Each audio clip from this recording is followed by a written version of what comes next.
Welcome to this Fixit channel, and today we're going to take a look at how to take care of your laptop so that it lasts for years and years, how to make sure that everything is all right, and basically we'll go through several aspects of your laptop, and hopefully you'll learn a few things on how to make sure that it lasts for years and years. You know, laptops are great.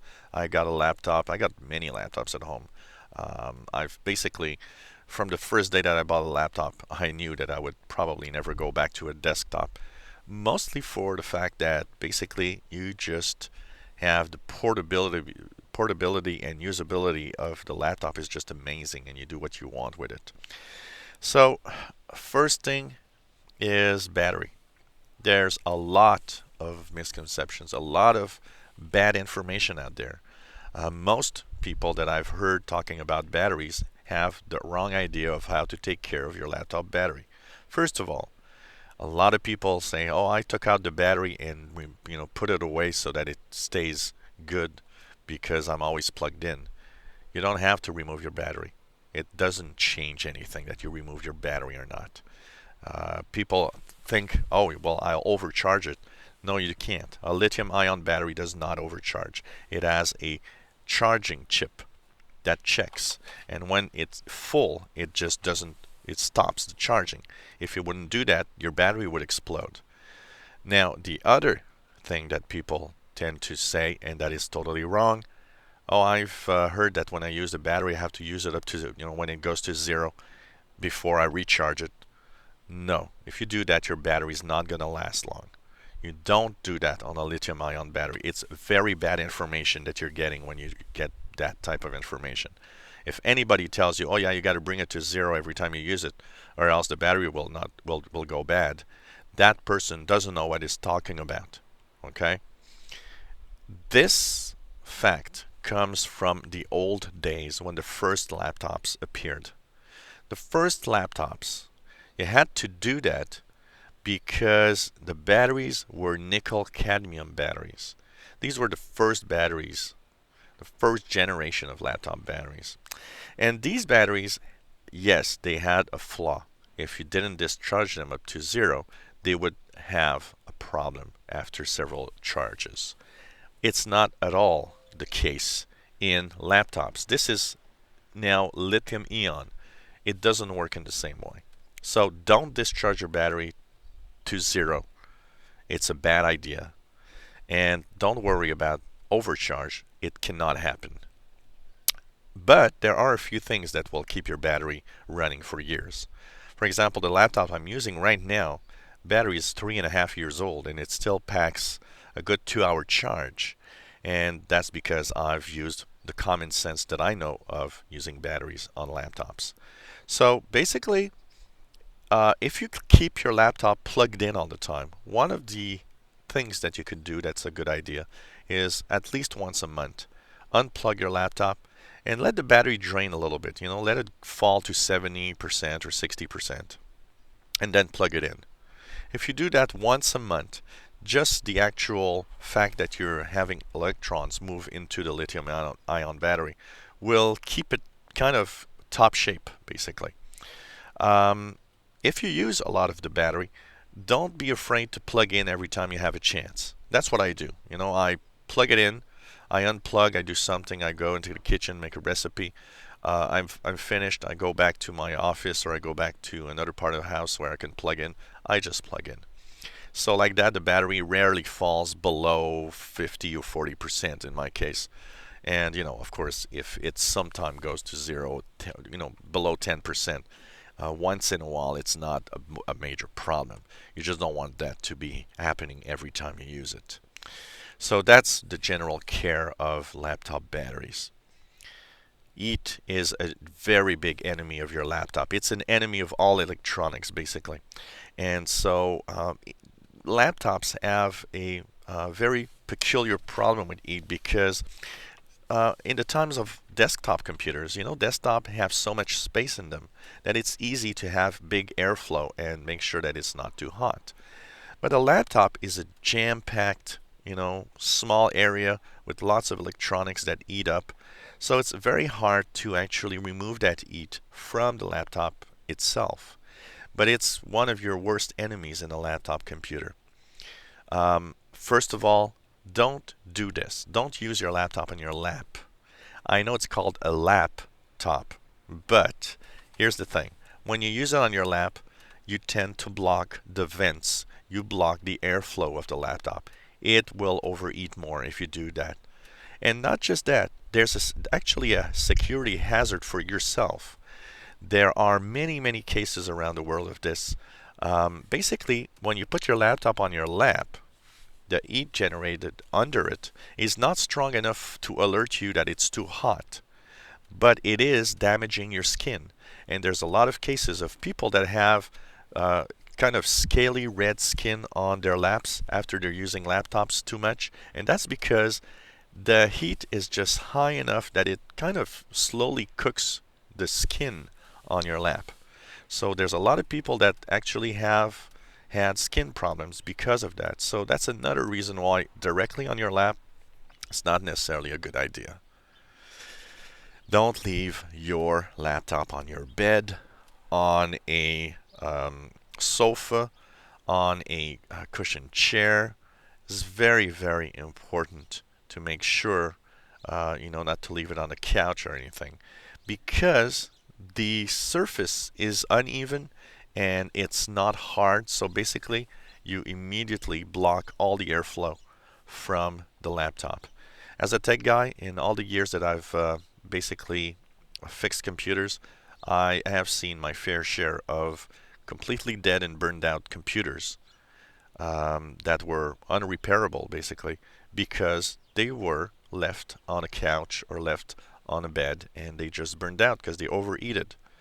So some laptops have some, kind of a device inside it that will shut it down if that happens, but a lot of them don't. So be careful. Make sure you're always on a hard surface. Hard surface means that underneath the little feet, just underneath the laptop, will keep your laptop just high enough so the airflow comes back. But never, never leave your laptop on any surface like a bed or a couch or any of those.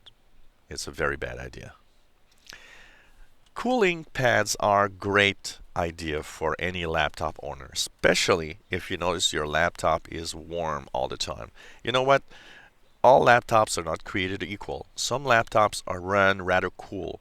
Some laptops run really hot. So you need to actually make sure that it's as cool as possible all the time. And a pad is a great idea because it, first of all, doesn't cost a lot. You can have pads for like $20 and up.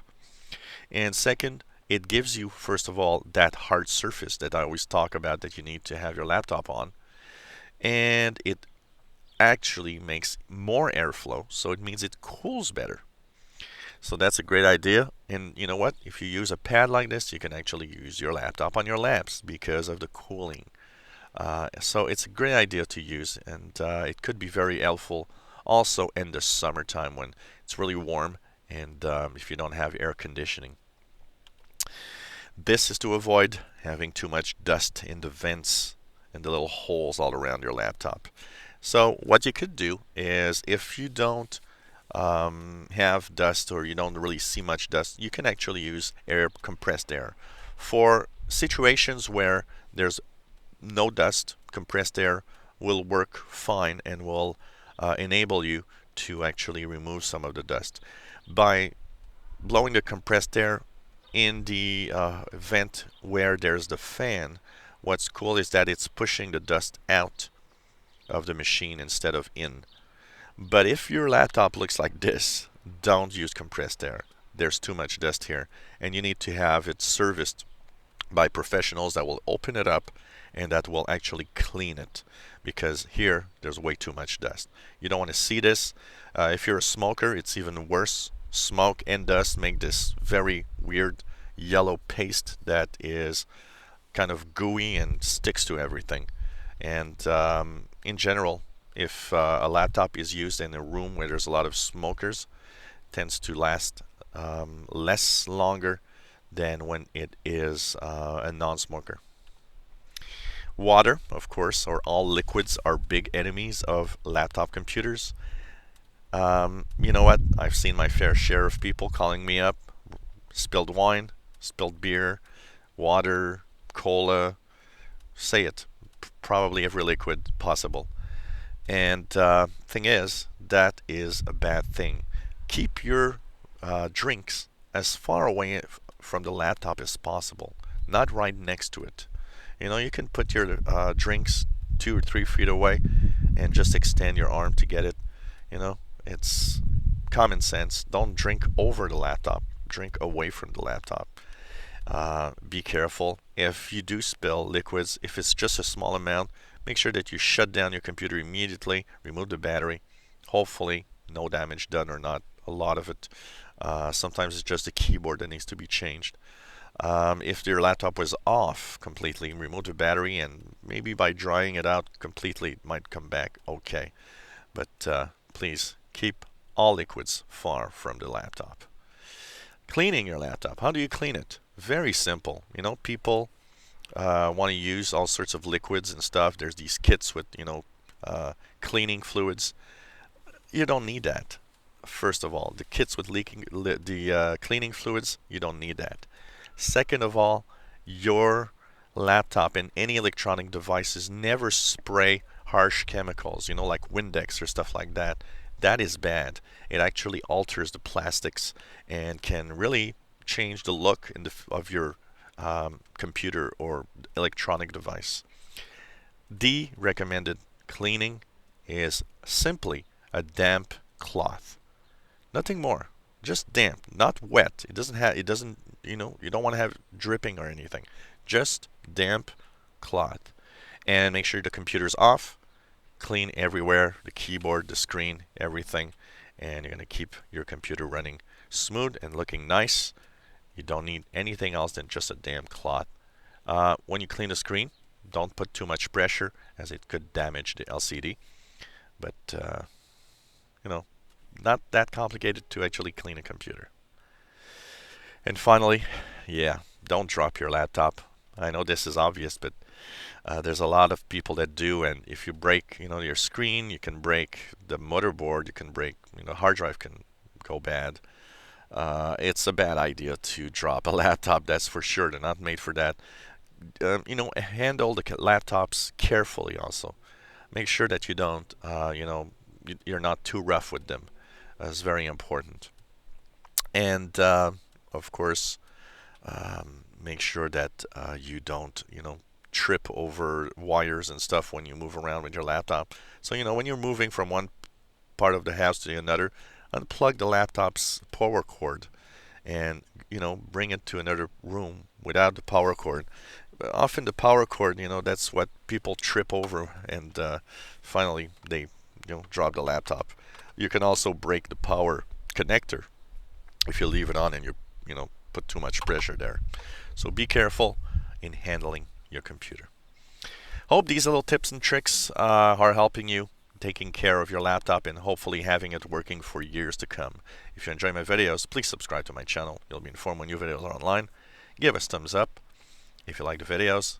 If you have any comments, questions, suggestions, problems, let us know. We'll try to help you if we can. Thank you for watching.